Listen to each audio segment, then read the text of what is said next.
Solar panel से अगर आप एसी को चलाना चाहते हो तो बिल्कुल सही जगह पे आए हो। मैं आपको इस वीडियो में बताऊंगा कि अगर आपके पास 1 टन का कोई एसी है, अगर आप 8 घंटे चलाना चाहते हो तो आपको कितने वाट का सोलर पैनल लेना पड़ेगा, ये हम आपको इस वीडियो में बताने वाले हैं। देखिए दोस्तों, एसी चलाने के लिए हम आपको रिकमेंड करेंगे ऑन ग्रिड सोलर सिस्टम का। ऑन ग्रिड सोलर सिस्टम हम इसलिए बोल रहे हैं क्योंकि इसमें कॉस्ट जो है काफ़ी कम आता है और सोलर पैनल इंस्टॉलेशन के लिए आपको सब्सिडी भी मिल जाएगा।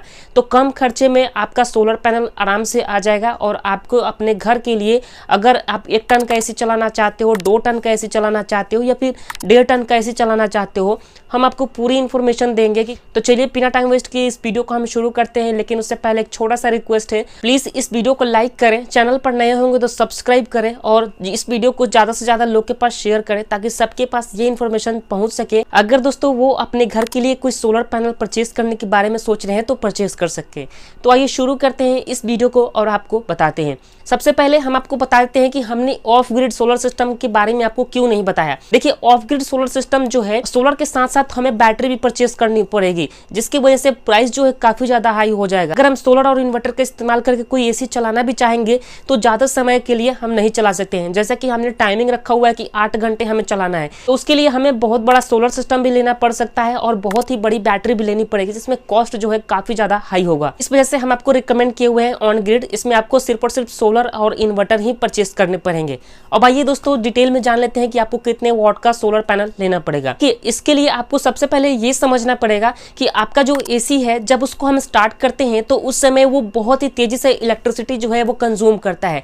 जैसे कि अगर हम एसी को अभी भी स्टार्ट कर रहे हैं और उसको हम सेट कर दिए कि 25 डिग्री पे हमें अपने एसी को चलाना है, तो स्टार्टिंग का टाइम में वो क्या करेगा, 2000 वाट 2500 वाट भी इलेक्ट्रिसिटी वो ले सकता है। मतलब कि 1 टन का एसी है, इन्वर्टर एसी, तो वो उतना लेगा ही। लेकिन इन्वर्टर एसी होने का एक फायदा क्या है कि अगर हमने 25 डिग्री पर टेम्परेचर सेट किया हुआ है तो हमारा कमरा अगर 25 डिग्री टेम्परेचर हो जाता है तो उसके बाद वो एसी के पीछे साइड में जो कंप्रेसर लगे हुए होते हैं वो उसकी स्पीड काफ़ी ज़्यादा स्लो हो जाती है। इतना स्लो हो जाती है कि वो 200-300 वाट ही इलेक्ट्रिसिटी लेता है। तो एवरेज के तौर पर अगर हम आपको बताएं कि अगर हम उसको 8 से 10 घंटे अगर हम चलाते हैं तो एवरेज के हिसाब से 550 वाट प्रति घंटे के हिसाब से वो इलेक्ट्रिसिटी कंज्यूम करेगा। तो इसके हिसाब से ही हमें देखना होगा कि कितने वाट का हमें सोलर पैनल लेना होगा। ये आपके स्क्रीन पे शो कर रहा होगा कि अगर आपके पास 1 टन का एसी है, 5 स्टार में है, 3 स्टार में है या फिर 1 स्टार में है इन्वर्टर एसी, तो वो कितना वाट इलेक्ट्रिसिटी कंज्यूम करेगा आपके स्क्रीन पे पूरा डिटेल में दिया गया है। अब हम आपको बताते हैं कि अगर एवरेज के तौर पे हमारा एसी प्रति घंटे 550 वाट इलेक्ट्रिसिटी कंज्यूम कर रहा है तो इस हिसाब से हमें कितने वाट का सोलर पैनल लेना चाहिए। देखिए दोस्तों, यहाँ पर हमने 8 घंटा टाइमिंग इसलिए रखा हुआ है क्योंकि सोलर पैनल जो है लगभग 8 घंटे तक ही ठीक से करंट जनरेट करता है। बाकी दोस्तों, आप 24 घंटे चलाना चाहते हो एसी को तो आपको 3 गुना बड़ा सोलर सिस्टम लेना पड़ेगा। अब 3 गुना बड़ा सोलर सिस्टम लेंगे तो आपको ये लग रहा होगा सोलर पैनल रात में इलेक्ट्रिसिटी नहीं बनाता है तो हम करंट लेकर के क्या करेंगे। तो उसमें होगा क्या कि दिन में ही इतना इलेक्ट्रिसिटी बनाएगा और हमारे ग्रिड में भेज देगा। बाद में वही करंट जो है हम रिसीव कर सकते हैं ग्रिड से, वही करंट जो है हम रात के टाइम में इस्तेमाल कर सकते हैं। तो फिलहाल दोस्तों, अगर आपका एसी 550 वाट ही इलेक्ट्रिसिटी ले रहा है तो देखिए दोस्तों, अगर हम जो भी सोलर पैनल इंस्टॉल कराते हैं तो उसकी एफिशिएंसी होती है कि वो 80% 90% तक करंट जनरेट करेगी। लेकिन दोस्तों, अगर हम 550 वाट का कोई सोलर पैनल लेते हैं तो हमारा काम नहीं चलेगा, क्योंकि 550 वाट का अगर हम सोलर पैनल लेते हैं तो 80% के हिसाब से मात्र इतना ही इलेक्ट्रिसिटी जनरेट करेगी। तो इस हिसाब से दोस्तों कम से कम हमें 700 वाट का सोलर पैनल लेना चाहिए। अगर हम 700 वाट का सोलर पैनल लेते हैं या फिर 800 वाट का भी सोलर पैनल लेते हैं तो आराम से दोस्तों हमारा 1 टन एसी को जो है 8 घंटे आसानी से चला सकता है। लेकिन दोस्तों, आपको ये भी देखना है कि धूप हमेशा एक जैसा नहीं होता है। मतलब कि सुबह के टाइम में धूप कम रहता है, दोपहर के टाइम में धूप अच्छा रहता है, इवनिंग टाइम में भी धूप कम रहता है।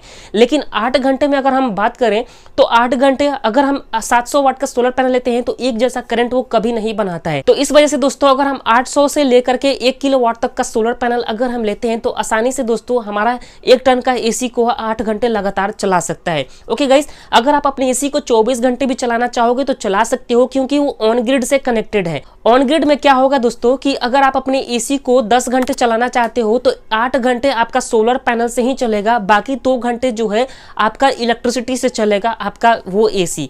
ओके गाइस, तो कुछ इस तरह से हमें जानना होता है कि हमारा एसी जो है कितना इलेक्ट्रिसिटी कंज्यूम कर रहा है, उस हिसाब से हमें सोलर पैनल कितने वाट का लेना चाहिए।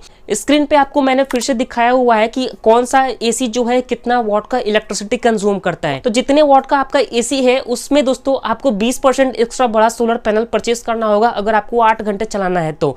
लेकिन अगर आपको दोस्तों 24 घंटे चलाना है तो 3 गुना बड़ा सोलर सिस्टम लेना पड़ेगा।